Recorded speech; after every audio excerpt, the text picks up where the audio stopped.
I came here today to rip this ship a new one, reskinned Kutuzov without HE in a world where Plymouth exists. And something odd happened. I started to like this thing. Watch this AP. Fuse timers are not Brit short fuse, they are 0.015, but still it can be devastating to destroyers, especially with the improved pin angles. They're 5570. They do have parts that are better than their Brit counterparts, and we're going to do a lot of comparison between this ship and ships like the Plymouth, the Edinburgh, or other things that are AP only focused cruisers at tier 7. But the important thing about the Pozharsky here is you can get it for $10. Yeah, $10. Let's break that down. The ship is 10,000 event currency. You can get 500 from a free bundle in the store. You can get 7,500 from the campaign after buying the Admiralty backing. That is 2,500 doubloons. There's your $10. You can get 1,000 for free with the calendar. And you can get 250 a week for the duration of the update. Again, 6 weeks, 1,500 by beating those weekly missions. So total cost, $10. And you'll also get HMS defense and all of the campaign goodies. This is the best option. Luria is fun, but it is not worth the money. So I'd like to focus on saving you guys money, and here we go. Now back to Pozharsky. There is a different camouflage you can get as well that is cyberpunk themed, kind of cool, but you know, I like these Soviet camos like this one and the one found on the Admiral Kutuzov. I think they're kind of cool. And yes, when you bring this ship up next to Kudo, the modeling is identical. I got so excited to see a different Soviet ship model, and alas, it really is just a reskin. But there could be a lot of folks on the fence here about what they want to do this update, if they want to grind and go ahead and whale for the Luria. So I really want to break down the stats of this ship so you guys can make an informed decision. The HP pool, mid-tier, 40,700. The stock heals are also pretty mediocre at like 6,800. The guns are what it's all about, having 12 beautiful Soviet 152mm guns. The AP is improved, like we talked about. It has less alpha than the Kutuzov, but the reload is faster by 1.2 seconds, so 6.8 on the reload with these guns is pretty quick. It's going to give you a very strong AP DPM, not near as much as the Plymouth, mind you. Again, we've talked about the Plymouth. That ship is an anomaly. It is a tier 10 PC ship brought into our tier 7. It is very, very freaking strong. What this ship, the Pozharsky, is going to have over Plymouth, though, is a lot more shell penetration, and we'll talk about that a little more in depth as the gameplay starts.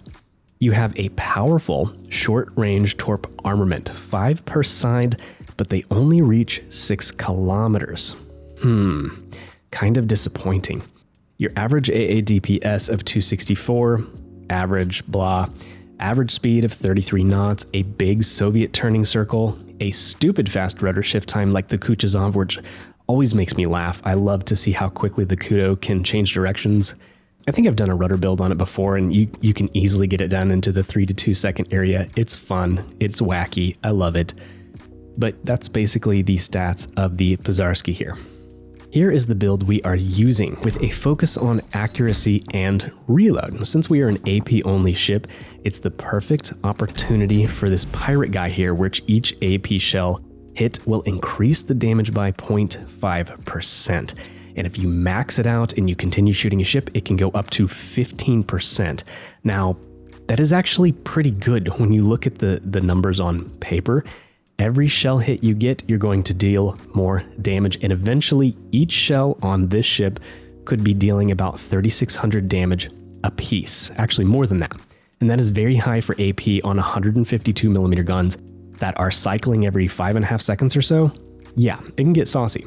Now this bonus only lasts during the match, but what's cool about it is if I am shooting a ship at the start of a battle and my damage bonus is built up, and then that guy leaves the flank and I come across him later on in the match, my damage bonus is still there. So this is a strong inspiration for AP only ships, and I can only imagine what it would do for the Minotaur or ships like the Plymouth. Yet I haven't tested it yet, but I imagine it could be pretty crazy. If you are free to play, absolutely just use Kuznetsov. He's a great commander. And then since I'm lazy, we're just using Makawa and Membeli. no radar, but we do have sonar and quick reloading smokes. They reload very fast, just a little over a minute, and that is fun. Here's an early look at the stats. Strong ship XP and damage numbers despite 2 losses, and of course we need some more matches, but I wanted to get this information out to you guys as quickly as possible.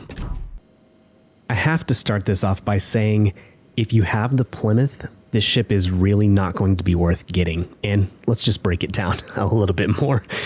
Plymouth has the higher DPM by a mile. I mean, you have 16 guns over there. You have better pin angles, and you have short-fused Brit AP shells. They're crazy. You have better torpedoes. You have better sonar, 4.9 kilometers on the Plymouth, and you have the option to trade out your smoke for radar if you are a mega Chad. You have more health. You have better stealth by 2 kilometers, better AA, better turning circle, and do I need to really go on? You have 1.5 knots, slower top speed, and a longer rudder, but at the end of the day, Plymouth is going to make this look like a Teletubby ship. I mean, it's just better. But Pozharsky only costs $10. Yeah, long pause. $10. This thing is very, very cheap. So I would preface this whole video by saying that, because I know how the community is going to feel about this thing. It's just a knockoff Plymouth, right? Yeah. And it's worse than the Kuchazov. Kudo has 8-kilometer torps and 200 meters better detection. The HE from Kudo is devastating. And in situations like this where I just have a Cleveland bow tanking me, you know, and I'm stuck with AP, I don't have any options here. It's one of the big downsides of an AP centric ship, and we're actually going to accelerate here because I don't want to take any Chekhov munitions this early in the match. Blind firing a smokescreen, I mean, come on. Come on. It's fine. We didn't take any hits, so it is okay. So yes, I want to start this video off by saying that Plymouth is better, Kuchazov is better, but again, the ship is only $10, and there is also the possibility in the future of this thing being buffed, you know, if it's not performing that well, which to me, it has been performing very well. I've been enjoying this ship. Yes, I've lost 2 battles, and I've fought my heart out in a couple battles. And the one that I really wanted to show you guys, I didn't record because my computer was compiling the Loria video, and alas, my PC cannot record 4K gameplay footage and also compile a video on Premiere Pro. So I couldn't show you that one, but it showed all the weaknesses of this ship. I will try to highlight the weaknesses in these 2 battles. The first battle is an absolute banger, a monster. And the second battle is a little bit more of a struggle, but you can see how devastating this AP still can be as long as the enemy plays ball. You know, if you have a lot of bow tanking opponents, it's just gonna be kind of meh. But again, $10, and I'm gonna keep going back to that. Now, I did not test this with Kuchazov, but I imagine it would still be pretty darn good. So yes, maybe in the future, if you get this ship and she kind of stinks, possibly it could receive a buff. You know, I feel like the Wargaming team is pretty decent about coming back to ships that need it, you know, as long as we don't talk about maybe the Prince Eugen or, you know, some of the other ships that I feel like have just been neglected for a long time.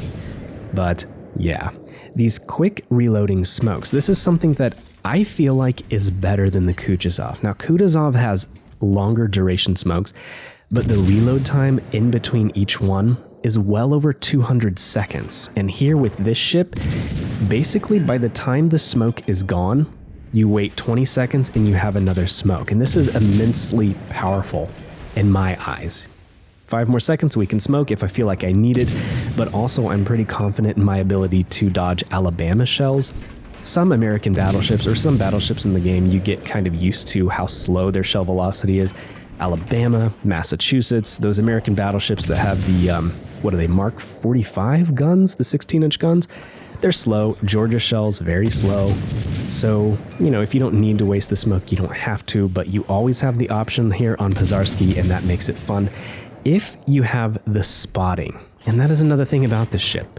And, you know, I'm not going to blame my 2 losses on anyone else but myself. I'll take the blame for it, sure. But if you don't have good spotting, these smoke screens are useless. Let's say, for instance, if your Iowa is hiding behind you in your smoke screen. Sorry, Iowa. I I lost my cool a little bit right there and torped you. And I apologize. Now, the other thing to be careful with on these Soviet cruisers, you're not a Brit light cruiser, and your smoke firing penalty is a lot higher. I want to say it was, what is it, like 6.8? It's right around the 7-kilometer mark, so we are accelerating away from NorCal while still farming him because we don't want to get spotted in smoke. I will say it's a lot better than the defense. Oh my gosh. Defense has, they're 14-inch guns, and her smoke firing penalty, when you guys finish the campaign and play her, it's like 10.2 kilometers or something on my build. So you have to be very cautious of the smoke firing penalty. And I know there's going to be so many players that, you know, they get their defense and they smoke up and they fire their guns and they're just going to get absolutely yeeted. You always have to pay attention to what your ship's smoke firing penalty in smoke is. So these AP shells, you can see these damage numbers here on the Alabama, 4,300. Let's see what this next one does here. 3,100, pretty good, and he was angling away. Well, that's partially due to the ricochet angles being better. So what did I say they were? 55-70? So at 55 degrees, the ricochet chance begins, and anything past 70 degrees, it is a guaranteed ricochet. So this is much better than normal AP shells on another ship, but not as good as the Brit light cruisers. I do love this insane shell velocity. Soviet cruisers have very fast shells. They fly through the air quickly, and it makes it easy to hit maneuvering opponents, and you get more shell penetration. Now, the other special secret sauce that the Pozharsky has that, you know, the hidden stats, as we call it, because Wargaming doesn't give us this information, we have to ask the development team, is the AP shells have reduced air drag and improved croup. Croup in our game, croup, I don't know, I'm going to say croup. In our game, basically, it means shell penetration. So it's a value that Wargaming uses to tweak penetration behavior on AP shells. So it allows them to do things like guns that have a ridiculously high muzzle velocity, but they can still have little penetration power because of Wargaming being able to manipulate croup. Or guns that have lower shell velocity, they can have a lot of muscle behind them when it comes to punching through heavy plates because of croup. On its own, I don't think it is, you know, that terribly important of a thing, but it is a piece of the puzzle, and it is going to make Pozharsky have a little bit more shell penetration, and we're actually going to put it to test here pretty soon. There are 3 enemy ships left. We have A cap, we have C cap. We're looking pretty good here, and I don't necessarily have to do anything stupid, if I'm being honest. Like, I can play this passively, and we could win smarter, not harder. But that's no fun. That's just no fun. There's a full health Nebraska here, and you know what I'm thinking? We have 5 torpedoes on each side. They go 65 knots. And again, with 5 of them, that is enough alpha to get the job done. So we are going to head this guy off, and we're going to YOLO him. Now, I'm really happy he's going this way because it's going to put me in firing range of the Chkalov. And there is nothing more satisfying right now in World of Warship Legends than bullying a Chkalov, either by playing Friesland and just dodging every airstrike he brings in and shooting down all of his planes, or by getting up nice and close and personal and just gunning him down. It feels good to kill a Chkalov, and by the Nebraska coming this way, that's exactly what we're going to do. Obviously, the ship's armor profile, I didn't show it. It's Kutuzov. I mean, what is it? It's 25mm bow and stern. You can be overmatched by 15-inch guns, so angle. And we're going to try to kill him before he gets a salvo off. But yes, you could just armor angle. Let's aim for the bow here with this AP, just in case the torps don't do the job. And, well, they did. And then we can turn left really quickly and hopefully gun down the Chkalov. Now, I was thinking I had 4 kills here, and that this would have been my Kraken, but I only have 3, so fine. But you can see this beautiful Soviet AP packs a wallop, especially against a lightly armored ship like a carrier at 8.5 kilometers. I've tested it on other cruisers, and yeah, this thing can definitely be a cruiser killer, especially when you get these guns cycling pretty fast, and then you get that AP damage bonus built into it. this can definitely be a saucy, saucy ship. So a good result there in Pozharsky. 3,200 base is kind of disappointing. I thought it would be a lot more than that, but I didn't really nuke any destroyers or shoot down any aircraft or that many aircraft, and that is really where you get your XP. Now, our second match is on Warrior's Path, and boy, do I get tired of this map, especially on Capture the Base. I seem to get this game mode a lot. For one, with Capture the Base, you're almost guaranteed to have pretty low XP numbers. Two, I don't know, you just, having the domination points really helps attract players to that point, mostly, and kind of keeps the game a little more confined. Capture the Base, I don't know, I just don't enjoy it that much, especially on this map. And a lot of times on this map, what happens is a flank falters, falls, whatever, and then a DD just rushes around and gets in the base. I don't know. It's not that fun for me. But we do have a lightning out here, and he's going to do some spotting for us, and that, of course, means we can use our smoke screen and be relatively safe. Perfect 10, very fast cruiser, and also a juicy, juicy target for this saucy AP. Pretty squishy side, so let's see what we can do here. He turned out a little bit, and with his extreme speed, we only got one citadel. Disappointing. Our second salvo, we actually got 5 pins, so second salvo was a little bit better, but he's going to be smart and use his smokescreen. Now, I don't know if our Brit DD really should have opened up with the guns there, but he did, and that is fine because it's going to bring the Lucian into sight here. And Lucian is a big chunky DD, so we got 4 pins there and quite a lot of damage. I find these AP shells to be pretty good against destroyers, actually. Not as good as Brit light cruisers, but still pretty darn good. And later on, we'll get a chance to catch up to that Lucian again. Again, I came here fully expecting to rip the ship a new one. I'm kind of tired of the reskins, and I don't want to be too critical because I understand the value to the development team, to the game, and all of that.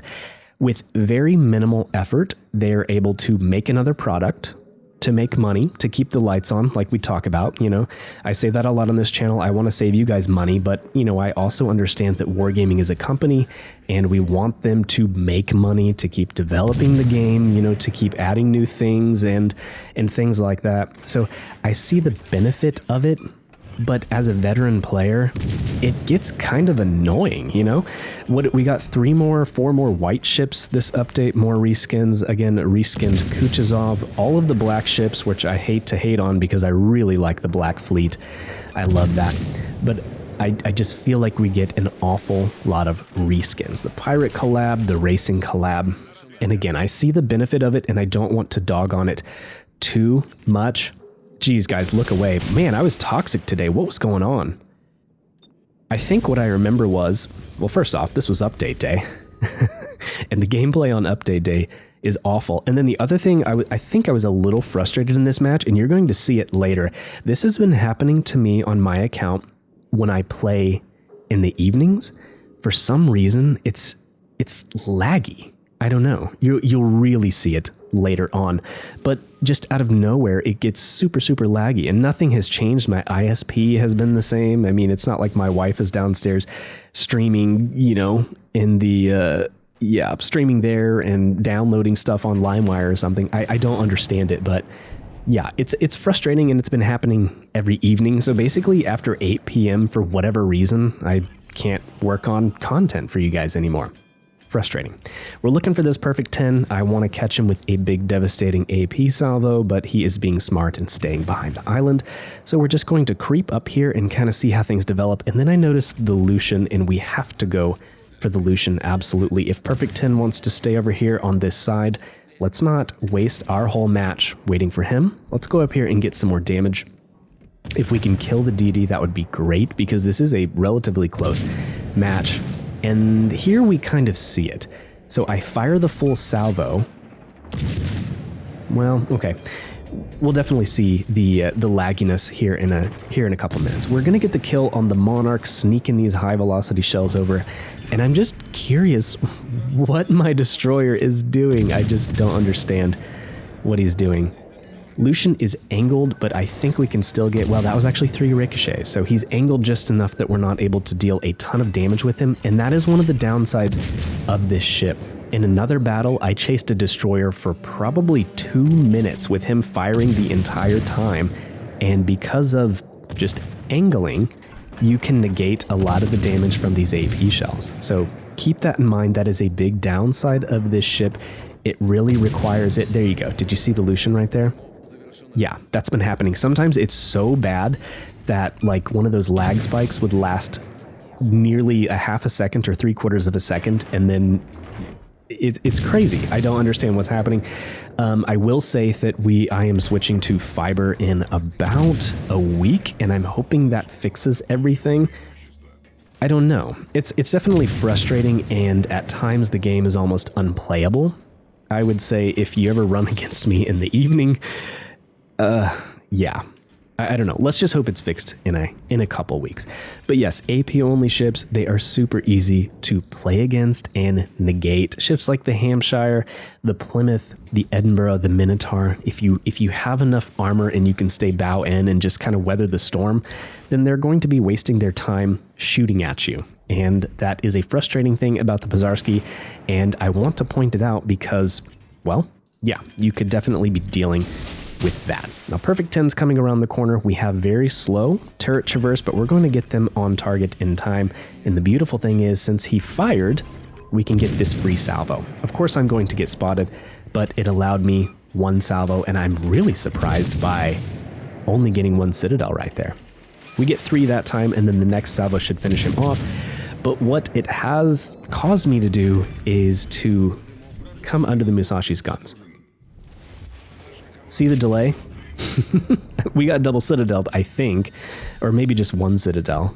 Not sure. Either way, though, you kind of see that delay there, and it is so very frustrating. That is going to be the end of my match, though, because there's really no way, since I've positioned so poorly in front of this Musashi, we're going to die. So we might as well farm a little bit more damage, and what I'm trying to do here is hopefully see if his next salvo will hit me a little bit on the armor belt. And still devastating damage, of course. It's a Musashi at 7.2 kilometers. So yeah, 1 more salvo and we'll be dead, but that is that. Now, I still think this is a great ship to get for 10 bucks. I think it's a good credit farming ship. Look at the silver I earned in the first match and this match. And tier 7 is going to be the best tier for farming credits, even if there are Chikalovs, even if there are terrible teammates in Black Bees and Piotr Bagration Bees that they got in crates. It is still the best tier to grind credits. If you can bring a division with this ship and have your own DD, that would be very helpful. Any smoke support cruiser like this is going to be better when you have DD support or a battleship to tank for you or someone to spot for you. But really, I think if you're playing at those longer ranges, 10, 11, 12 kilometers, 13 kilometers, I feel like Soviet cruisers are pretty good at open water shooting. Use that fast rudder shift, use the prop, and juke incoming enemy battleship shells. There's another lag spike. It is awful. If anybody else has experienced that, please let me know. I would be very curious.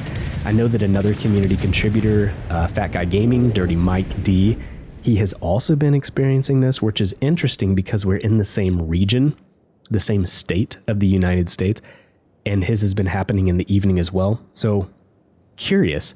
Definitely let me know in the comment section down below if you have experienced this.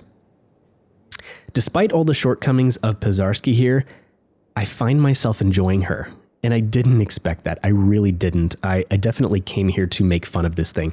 Just know the Plymouth is better, and some of the other ships out there are better. Stock Kutuzov, better. Still, though, for $10, this isn't a bad ship to pick up, especially if you're looking for something unique in the quick smokes and the Soviet guns. It's unique, even if it is another reskin. Oh my gosh, even if it is another reskin. That's going to wrap it up for this battle here as their Musashi goes down. GG to everyone involved. It was a good match. And yeah, what do you guys think of the update so far? Would love to hear from you, so leave that in the comment section down below. We have a stream coming up this Friday, so stay tuned for that. I have a little secret for you, so be sure to show up. This is Derka signing off. I'll catch you in the next one. See ya.